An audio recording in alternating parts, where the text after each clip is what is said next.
Hi there, it's Michael Ackerman coming to you from Seattle, Washington, where I am a realtor with Coldwell Banker Bain.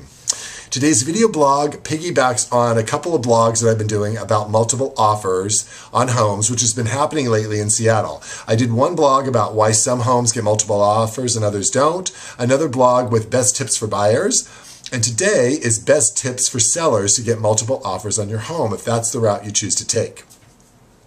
So the first thing you should do, and when you're a seller, whether you're wanting multiple offers or not, and what seller doesn't, but if you have a home that is a product that you believe will get multiple offers and work with your realtor on that, determining if that is going to be the case, there are two things you can control as a seller when you sell your home: how it looks and how it's presented and how it's priced. So those are the first two things you really want to concentrate on when preparing your home for market. You want to make sure that your home looks great. If you're going to be moving, I really recommend painting, staging. Work with your realtor or broker to make sure that the house is presented in a way that's going to be very emotionally appealing to buyers. The home has to be emotionally appealing to buyers for them to want to compete against other buyers to purchase it. You also want to make sure that you price it correctly. It's got to be priced at a value that when these buyers walk in, they are perceiving it as a good value. So work with your agent, broker, or realtor to make sure that you have priced the property within a range of what other homes are selling for or just under. If you price it a little bit over, you may only get one offer or no offers, but the chances of you getting multiple offers is fairly slim.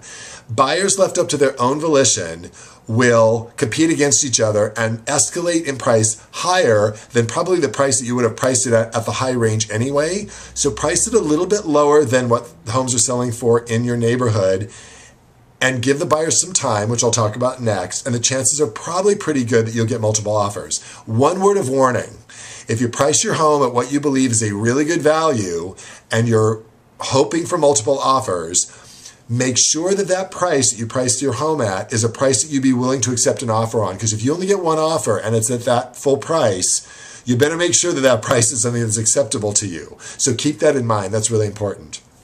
The second point is give the buyers a reasonable amount of time before you're going to look at offers. So don't make it 2 weeks. Don't bring your house on the market and say, we're going to look at homes 2 weeks from now. You will probably lose buyers that come through the house the first or second day. And those are the buyers that are on it. Those are the buyers that have probably been looking, might have lost another home or two in multiple offer situations. So they're on it, and they kind of want to be rewarded by being in there first, second, or third, and to have you respectfully look at their offer in an amount of time that is not going to insult them and have them walk away. Because the one thing you don't want to do is wait so long that you have 5 interested parties, and by the time you're willing to look at offers, you only have one left.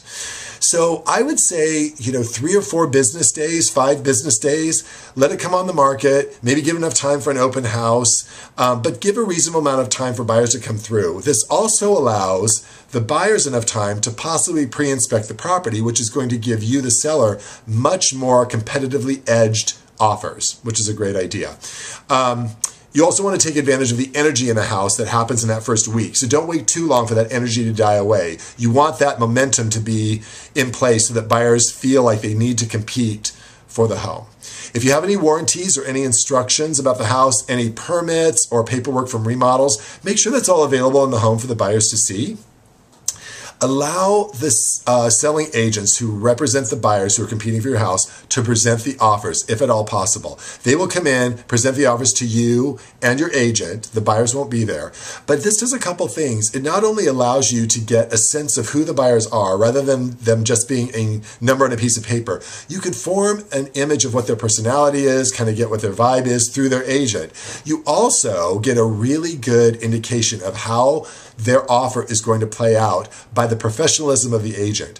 If an agent has written a really straightforward, clean, and complete offer, all the I's are dotted, the T's are crossed, and they present it in a really professional way, you're probably going to have a better feeling of positivity in going with their offer. I know I've presented offers before where my buyers didn't offer the highest price, and the agent and the sellers were so impressed with the way I presented that they wanted to work with me. In some instances, we got it for less than what the highest offer was. In other instances, they came back to us and said, you're not the highest offer, but we liked you the best. Will you pay this amount and match the highest offer, and then you get the house? Which is great. That means I'm doing my job. But allow the agents to do their job. Allow them to show their personality, their professionalism, and allow them to do what we do best, is actually sell you on our clients. You may not like the agent, you may like the client, you may not like the client, you may like the agent, but you'll get a good feel for that if you allow people to present in person. And then also remember to look at the entire offer. So many sellers are concentrated on price, and I get that. Money is money. You obviously want to sell your house for the highest price. However, you also need to look at other items. Has the buyer pre-inspected? Have they pre-inspected and they've waived inspection? This can be huge because you know they're not going to come back and ask you to do anything as far as maintenance or any more work on the home. And you know the price you're getting is the price you're getting. Closing date. How quickly are they going to be able to close? How qualified are they? Do they have a pre-qualification letter, or have they been fully pre-approved and turned in all their paperwork? Are they putting 5% down or 20% down or 50% down? Or are they paying cash? How big is their earnest money? Look at the entire offer, not only the price, but all of the components, because that will allow you to pick the offer that's most advantageous for you. As a listing agent, I have a graph that I fill out if I have more than one offer to present to the seller that has everything laid out in a graph: price, earnest money, closing date, financing, do they waive the Form 17 or seller disclosure statement. This allows you to go through the entire graph and pick out the offer easily that's going to be the most advantageous for the seller. If you have any other questions about multiple offers or real estate in general, feel free to email me anytime at michaelackerman@cbbain.com. And do remember, it's all about the connection.